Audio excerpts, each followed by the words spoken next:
तरह से विफल हो गई सरकार, और वो भी पूरी तरह से विफल कब हुई, जब एक विशेष संकट में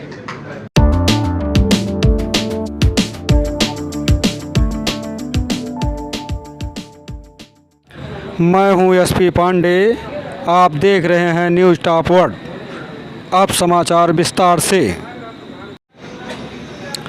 यूपी कांग्रेस प्रभारी प्रियंका गांधी के निर्देश पर प्रदेश के जिलों में भ्रमण पर निकले कांग्रेस नेता सलमान खुर्शीद 2022 के चुनाव के लिए मैनिफेस्टो में जनता के मुद्दे शामिल करने को लेकर कर रहे हैं लोगों से संवाद। अयोध्या पहुंचे सलमान खुर्शीद का बयान। जब साधारण आदमी को सरकार की थी ज़रूरत, तब विफल रही सरकार। कोविड-19 प्रबंधन के नाम पर विदेश तक ढिंढोरा पीट रही है सरकार। ईमानदारी से बनाए सरकार।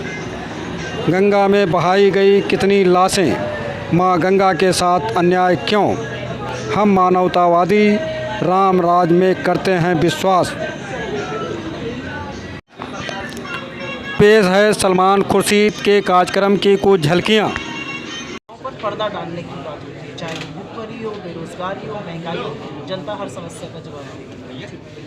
ठीक है, दूसरे के बीच में संबंध बनाने की बात करता है, और जो करुणा से के साथ और जो प्रयास से कोशिश करता है कि ना कोई भूखा बच्चा रोता हुआ रात को सोए, ना कोई व्यक्ति अस्पताल के बाहर तड़पता हुआ रहे, वो रामराज की बात करता है। और ये प्रश्न अब आप मुझसे यहाँ से कम ना पूछें, क्योंकि यहाँ तो पूरे विश्व को हमने बताया है कि हम कैसे एक साथ रह सकते हैं, कैसे हमें एक साथ रहना है और कैसे हम एक साथ रहेंगे। हमारा ये चीज को खत्म करने का तरीका होता है, आप उस समस्या को पहले समस्या मानिए। अगर आज ये सरकार बेरोजगारी को समस्या मान जाती तो रोजगार की व्यवस्था करती, अगर महंगाई को समस्या मानती तो महंगाई कम करती, पेट्रोल डीजल का दाम कम करती, अगर महिला अपराध को समस्या माना जाता तो पूरी की पूरी भाजपा उत्तर प्रदेश की सरकार झूठ नहीं बोलती। तो हमारा सबसे पहले आशय है कि हम समस्या को मानेंगे, फिर उसका समाधान करने की कोशिश करेंगे।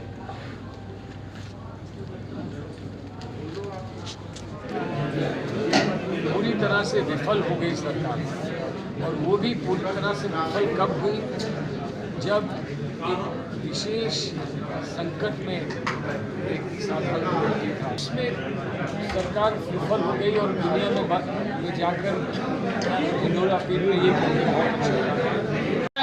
कैसे गोरख धंधा चल रहा है जमीन की खरीद फरोख्त का अयोध्या में, इस पावन नगरी में, ये जो सुनने को मिल रहा है ये वाकई में व्यथित कर देता है। हम लोगों ने इस पे बड़े डिबेट किए थे, इसके पेपर्स देखे थे, लेकिन समस्या इतनी गहरी और इतनी गंभीर है, इसका शायद मुझे भी अंदाजा नहीं था। देखिए, ये प्रश्न बार बार पूछा जाता है, ये हमारे घर की बात है, हमारे परिवार की बात है। नहीं, घर का नहीं, यहाँ जो चुनाव होने जा रहे हैं उस पर क्या इस लड़ाई का असर पड़ेगा? यहाँ भी प्रश्न आप यहाँ के लिए उठा रहे हैं, वो मैं कह रहा हूँ हमारे घर की और हमारे परिवार की बात है, हमारे परिवार की बात है। तो परिवार में कभी कभी आपस में कभी कभी छोटा मोटा कोई विवाद उठ जाता है, तो परिवार में हल भी होता है। आप ऐसी जगह बैठे हैं अयोध्या में, जहाँ इतना बड़ा विवाद उठा था, जिसको लोग समझते थे कि ये विवाद हमको बांट देगा, इस देश को बांट देगा। उस विवाद को हमने मिलकर उस विवाद का समाधान निकाला।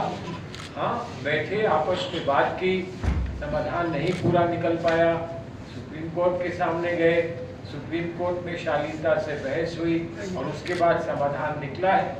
अब हो सकता है कहीं पर कोई इक्का दुक्का 2-4 लोग समझते हो कि समाधान नहीं निकला है, लेकिन हम ये मानते हैं कि ये समाधान इससे बेहतर और कोई निकल नहीं सकता था, अगर हम एक साथ रहने की मंशा रखते हैं, अगर हमारा लक्ष्य था कि हम एक साथ रहें, हमें विभाजन ना हो, हम अलग अलग ना जाएं, तो इससे बेहतर कोई समाधान नहीं निकल सकता था, जो निकला है।